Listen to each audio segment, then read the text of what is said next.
मेरी माँ आज भी अनपढ़ है, आज भी उससे एक रोटी मांगते हैं तो वो 2 रोटी दे देती है। दुनिया का सबसे अच्छा अलार्म जो होता है वो माँ होती है।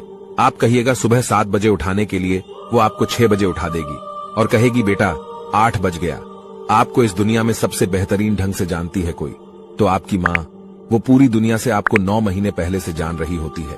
कहा जाता है कि मेरे नसीब में एक भी गम ना होता अगर मेरी तकदीर लिखने का हक मेरी माँ को मिला होता। दोस्तों, कौन कौन अपनी माँ से सच्चा प्यार करते हो? कमेंट में लव यू माँ जरूर लिखें और वीडियो को शेयर भी करें।